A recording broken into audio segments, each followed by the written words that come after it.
Welcome to online education. તો આજે આપણે ધોરણ 10 સબ્જેક્ટ મેથ્સ અને ચેપ્ટર નંબર 9 સ્વાધ્યાય 9.1 પેજ નંબર 178 ઉપર દાખલા નંબર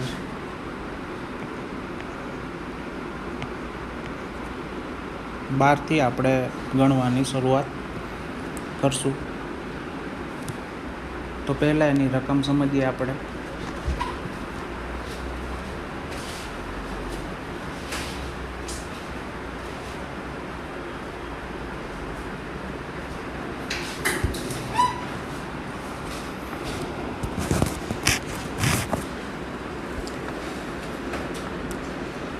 તો એની અંદર 7 મીટર ઊંચી ઇમારત પરથી તો આપણે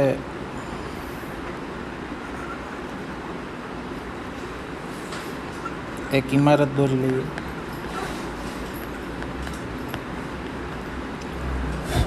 જેની ઊંચાઈ 7 મીટર આપેલી છે.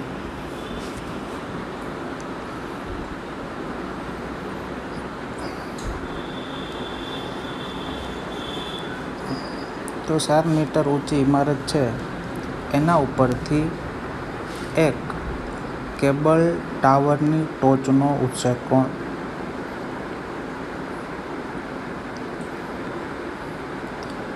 તો હવે ઉત્સેક કોણ બને છે ઇમારત ઉપરથી, તો એનાથી એ ખબર પડે કે કેબલ ટાવર હશે ઊંચો હશે અને ઉત્સેક કોણ છે 60 બને છે અને ટાવરના તળિયાનો અવક્ષેપ કોણ 45 છે. તો આ જે કેબલ છે એનો અવક્ષેપ કોણ કીધો છે એટલે એ બનશે નીચેની બાજુ. એનું માપ આપેલું છે 45 અંશ.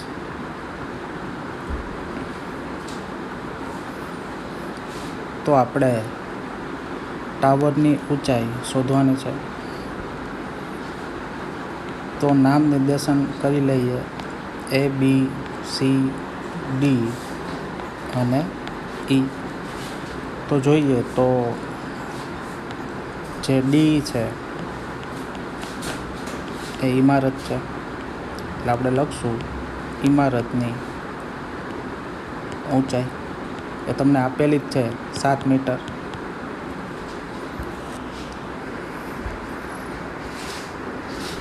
હવે AC બરાબર થશે કેબલ ટાવરની ઊંચાઈ જે આપણે શોધવાની છે. તો હવે જોઈએ તો A, B અને C એ એક જ લાઈનમાં આવેલા છે એટલે સમરેખ છે.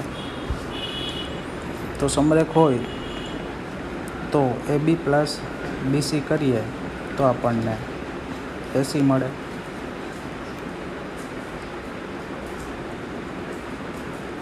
તો આકૃતિમાં જોઈએ તો જેટલી ઊંચાઈ EDની છે એટલી જ ઊંચાઈ BCની થાય, કારણ કે એને આપણે ચોરસ અથવા લંબચોરસ ગણી શકીએ. તો સામસામેની બાજુના માપ સરખા થશે. તો આપણે લખશું કે D બરાબર BC હોવાથી એટલે BCનું માપ લખી નાખશું 7 મીટર. તો હવે સમીકરણમાં BCની જગ્યાએ આપણે 7 લખી નાખીએ.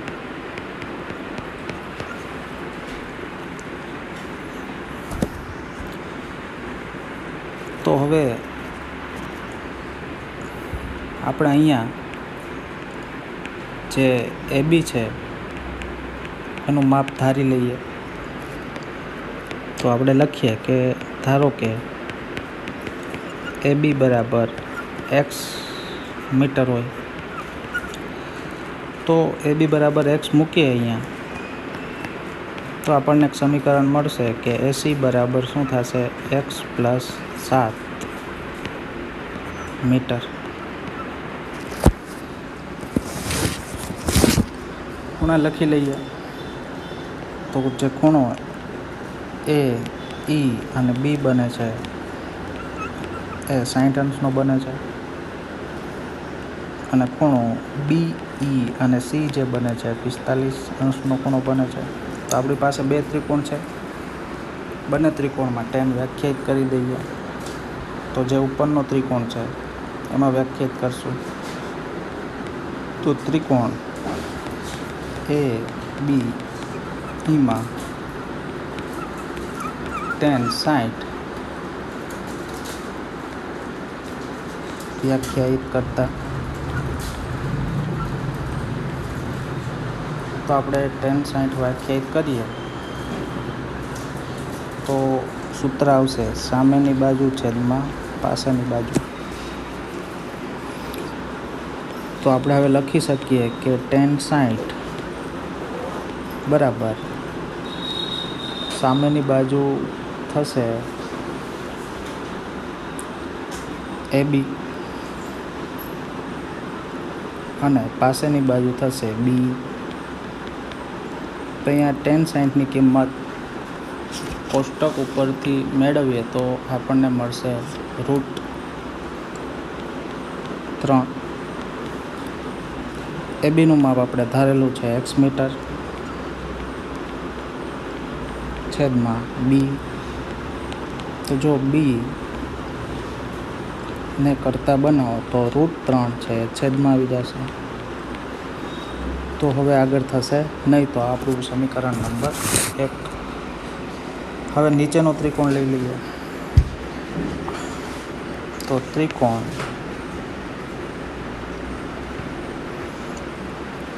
એ બનશે ત્રિકોણ બી ઈ સી અથવા ત્રિકોણ સી બી ઈ અથવા ત્રિકોણ ઈબીસીમાં tan 45 વ્યાખ્યાયિત કરતા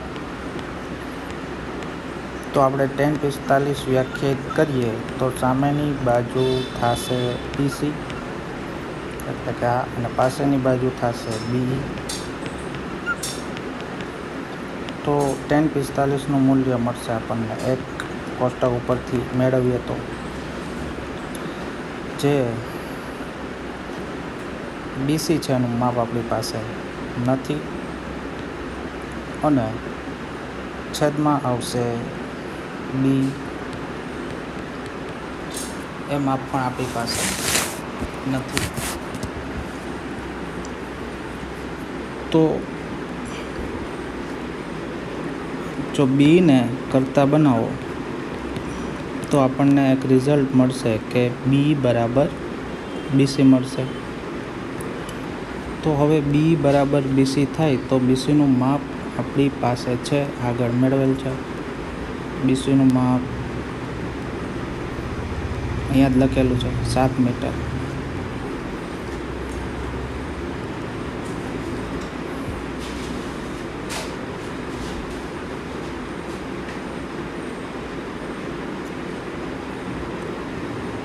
તો અહીંયા દાખલામાં આપણને બીનું માપ મળશે 7 મીટર। તો જે બીની કિંમત છે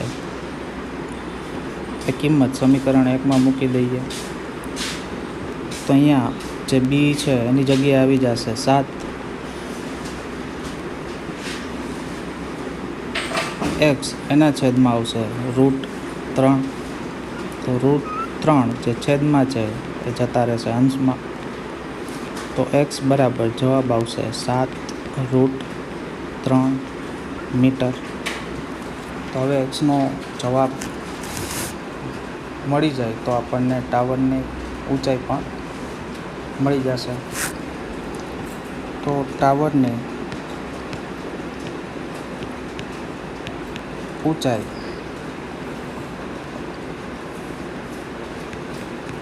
એસી બરાબર અહીંયા આપણે લખેલ છે AB પ્લસ BC.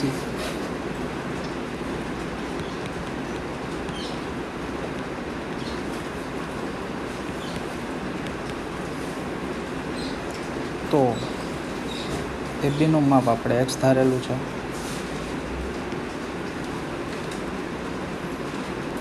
તો x વત્તા લખશું BC. તો BCની કિંમત પણ છે આપણી પાસે 7 અને xની કિંમત પણ છે 7√3 વત્તા 7. હવે જો એમાંથી 7 કોમન કાઢીએ તો અંદર વધશે √3 પ્લસ આ 7 કોમન વહી જાય તો ત્યાં પણ વધશે 1 મીટર. તો આપણો આન્સર મળશે ટાવરની ઊંચાઈ 7 × √3 + 1 મીટર થાય. તો 12મા દાખલાનો આ જવાબ આવશે 7 કૌંસમાં √3 + 1 મીટર.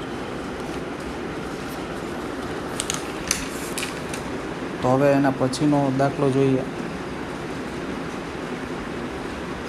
દાખલા નંબર 13.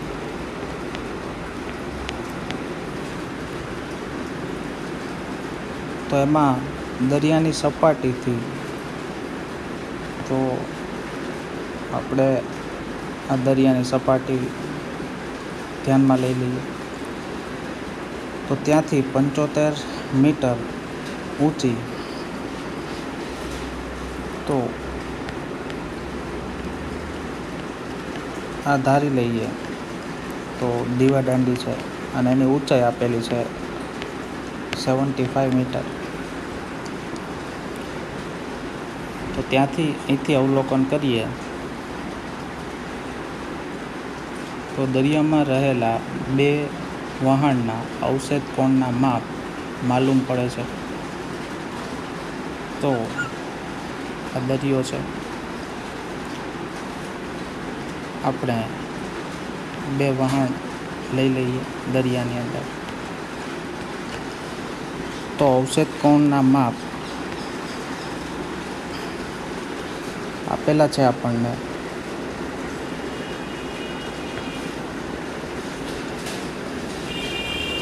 તો અવક્ષેપ કોણનું માપ છે એ 30 છે. તો અહીંયા 30નો ખૂણો બનશે તો આપણે ઝેડ આકાર બનાવીએ તો અહીંયા જે ખૂણો બનશે 30નો બનશે આ રીતે.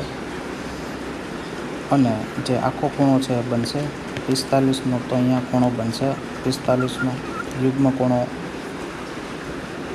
હશે. એટલે જો એક વહાણ બીજાની બરાબર પાછળ હોય અને બંને વહાણ દીવાદાંડીની એક જ બાજુએ આવેલા હોય તો બંને વહાણ વચ્ચેનું અંતર શોધવાનું છે. તો નામ નિર્દેશન કરીએ તો A, B, C અને D. તો જે CD છે બંને વહાણો વચ્ચેનું અંતર છે આપણે શોધવાનું થાય. આ માપ પણ આપણી પાસે નથી. હવે જો AB છે એ દીવાદાંડીની ઊંચાઈ છે એ થશે 75 મીટર. પછી લખીએ આપણે BCD સમરેખ હોવાથી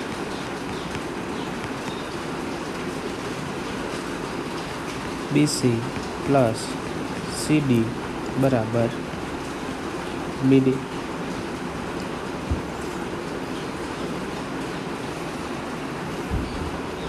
તો આપણને આ સમીકરણ મળશે. એમાં આપણી પાસે એક પણનું માપ નથી. CD એ બે વહાણો વચ્ચેનું અંતર છે એ પણ આપણી પાસે નથી અને એ જ શોધવાનું છે. જે ખૂણો ACB બને છે 45 અંશનો છે અને જે ખૂણો ADB બને છે એ 30 અંશનો છે. તો હવે બે ત્રિકોણ છે. આપણે પહેલો ત્રિકોણ ABCમાં tan વ્યાખ્યાયિત કરી દઈએ. તો ત્રિકોણ ABCમાં tan 45 વ્યાખ્યાયિત કરતા તો tanનું સૂત્ર આવશે સામેની બાજુ છેદમાં પાછળની બાજુ. તો સામેની બાજુ થશે AB, પાછળની બાજુ થશે BC. તો tan 45નું મૂલ્ય કોષ્ટક ઉપરથી મળે. એક ABનું માપ આપેલું છે 75 અને BCનું માપ આપણી પાસે નથી. તો BCનું માપ મેળવવા માટે એને કરતા બનાવીએ તો BC અંશમાં જતા રહેશે અને એના બરાબર જવાબ મળશે આપણને 75 મીટર. તો આપણને આ એક જવાબ મળી જશે B થી C સુધીનું અંતર. હવે જે બીજો ત્રિકોણ છે, ત્રિકોણ ABDમાં જે ખૂણો બને છે 30નો બને છે. તો tan 30 વ્યાખ્યાયિત કરતા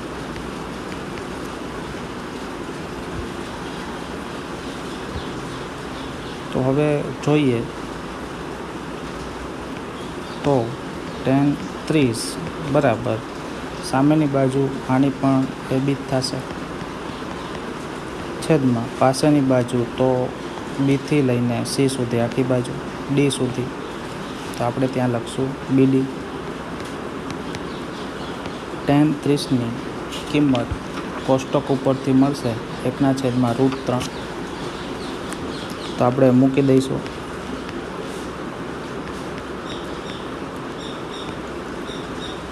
જે ABની કિંમત છે એ દીવા દાંડીની ઊંચાઈ છે એ 75 આવશે.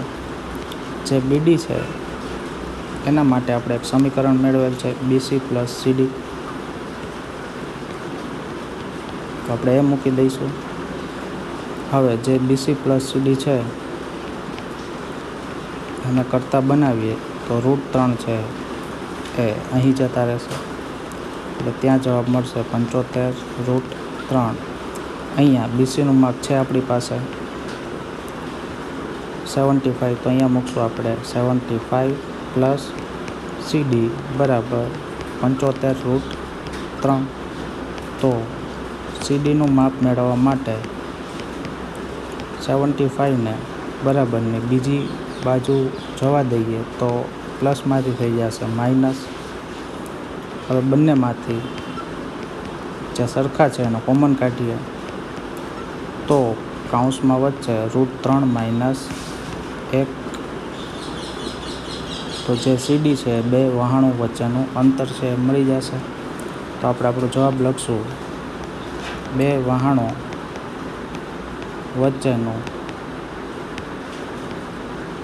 અંતર 75 √3 - 1 મીટર છે. તો આ રીતે આપણને જવાબ મળી જશે. હવે એના પછીનો દાખલો જોઈએ. તો દાખલા નંબર 14માં આકૃતિ દોરેલી જ છે બાજુમાં.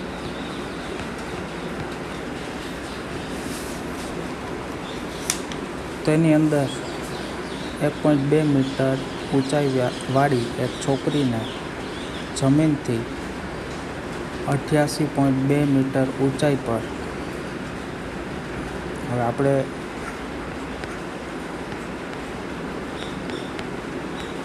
તે છોકરી લઈ લઈએ. એ AB છે, આ છોકરી છે. એની ઊંચાઈ 1.2 મીટર આપેલી જ છે. એની ઊંચાઈ છે 1.2. હવે જમીનથી 88.2 મીટર ઊંચાઈ પર રહેલું પવનને કારણે સમક્ષિતિજ રેખામાં ગતિ કરતું એક બલૂન જોવા મળે છે. સમક્ષિતિજ એટલે સીધી જ રેખામાં. તો દાખલા તરીકે આ બલૂન હશે જેની જમીનથી ઊંચાઈ, તો આ સમક્ષિતિજ જમીન જ હશે, સીધી એવી કન્સિડર કરી લેવાની. તો એની ઊંચાઈ હશે 88.2 મીટર.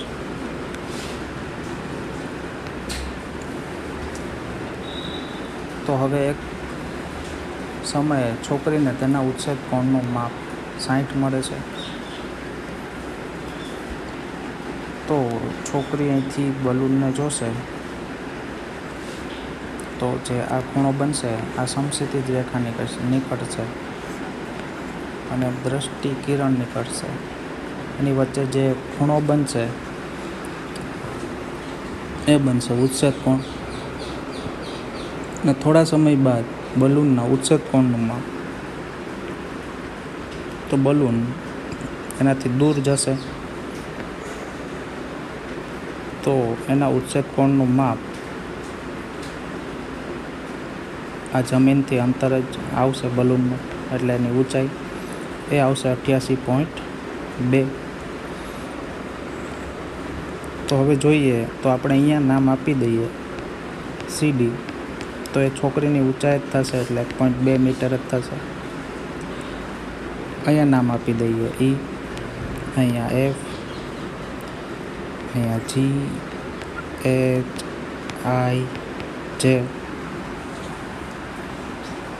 તો હવે જોઈએ તો E થી C સુધીની ઊંચાઈ આપેલી છે 88.2 મીટર. તો હવે E થી D સુધીની ઊંચાઈ તો 1.2 મીટર એમાંથી બાદ થઈ જશે, એટલે 88.2 માંથી બાદ થઈ જાય તો વધશે 87 મીટર. તો આપણે AB બરાબર જે છોકરી છે એની ઊંચાઈ આપેલી છે તો આપણે લખી લેશું 1.2 મીટર. તો AB બરાબર જે IJ છે બરાબર જે CD છે આ બધાનું માપ થશે 1.2 મીટર. હવે જોઈએ તો F છે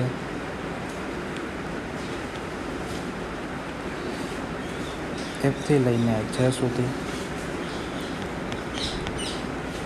F જે છે એ જમીનથી જે બલૂન છે, ફુગ્ગો છે, ઊંચાઈ છે એ થશે 88.2 મીટર. આથી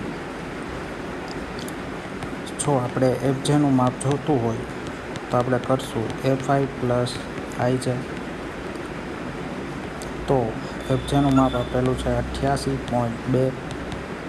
FIનું માપ આપણી પાસે નથી અને IJનું માપ આપેલું છે 1.2, કારણ કે આ થશે છોકરીની ઊંચાઈ. તો હવે બરાબરની બીજી બાજુ 1.2 ને લઈ આવીએ તો એ થઈ જશે માઇનસ. તો FIનું જે માપ મળશે એ આપણને મળશે 87 મીટર. હવે FI જેવી જે બાજુ છે એ થશે E અને D.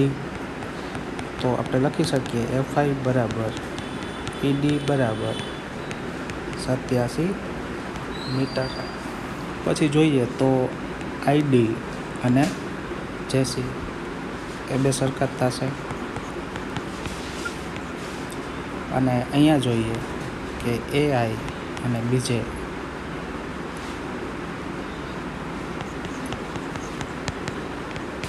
એ પણ સરખા જ થશે. તો હવે આપણી પાસે બે ત્રિકોણ છે. તો પહેલાં જે ઉચ્છેદ કોણનું માપ છે એ 60 બને છે અને પછી ઉચ્છેદ કોણનું માપ છે 30 બને છે. તો બંને ત્રિકોણમાં આપણે tan વ્યાખ્યાયિત કરી દઈએ. તો ત્રિકોણ F, જોઈએ કે આ ત્રિકોણ જ આપણે કન્સિડર કરવાનું થશે. FIG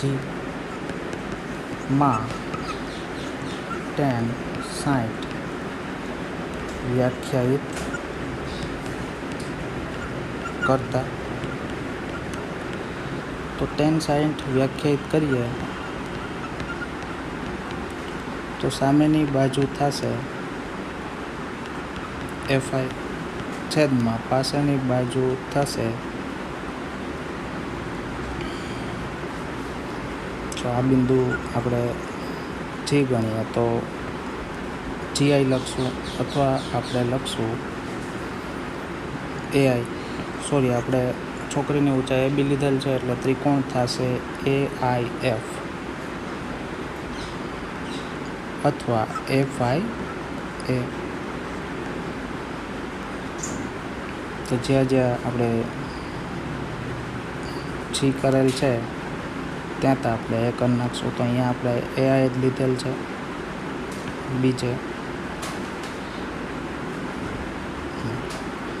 તો સામેની બાજુ છે એ આ છે FI અને પાછળની બાજુ એ બનશે AI. તો tan 60નું મૂલ્ય કોષ્ટક ઉપરથી મળે √3. FIનું માપ આપણે મેળવેલું છે. FIનું માપ 87 મીટર છેદમાં AI. તો AI બરાબર આના કરતાં બનાવીએ તો √3 જશે છેદમાં.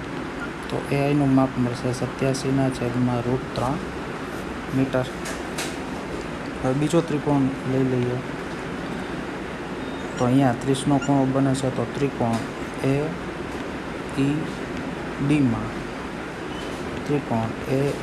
માં tan 30 વ્યાખ્યાયિત કરતા, tan 30 બરાબર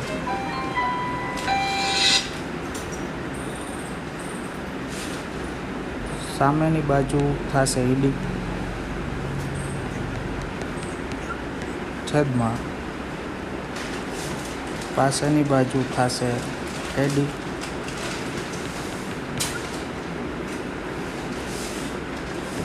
કોષ્ટક ઉપરથી tan 30નું મૂલ્ય મળશે 1/√3. EDનું માપ આપણી પાસે મેળવેલ છે 87 મીટર. અહીંયા તો આપણે EDની જગ્યાએ લખશું 87. હવે AD,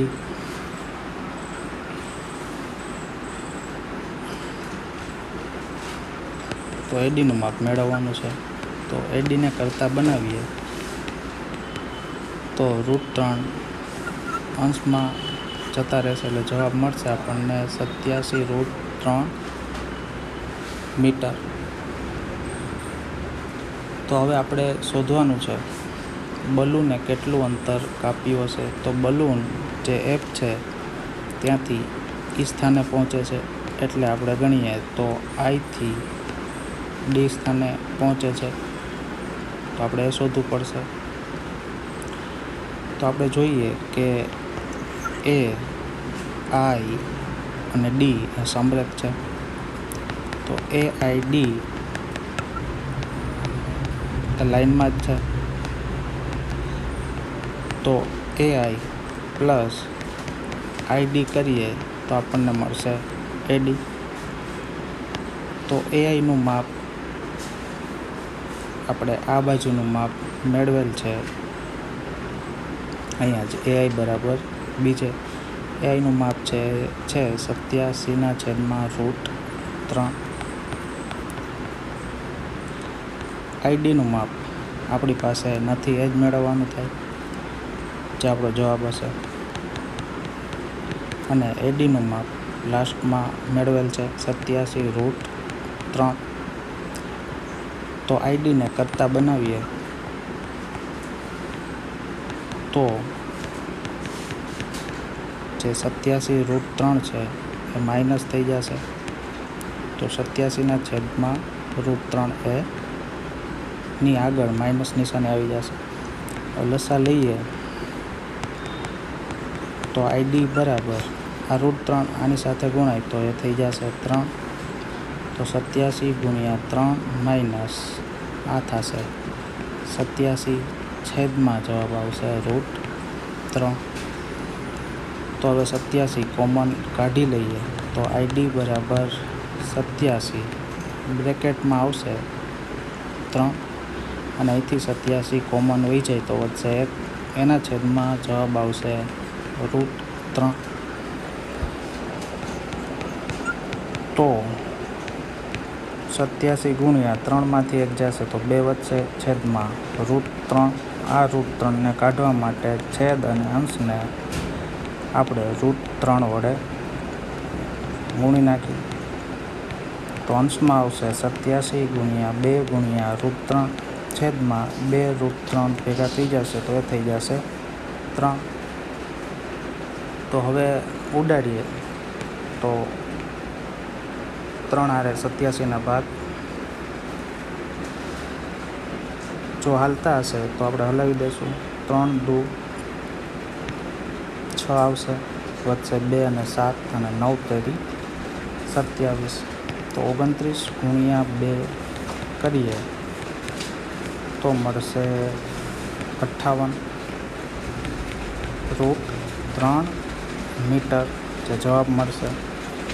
આથી આપણે જવાબ લખશું 2 બલૂન વચ્ચેનું અંતર બરાબર 58√3 મીટર છે. તો હવે જે એક્ઝામ્પલ નંબર 15 અને 16 એ તમારે હોમવર્કમાં કરવાના છે અને નેક્સ્ટ લેક્ચરમાં આપણે નવા ચેપ્ટરથી શરૂઆત કરશું. Thank you.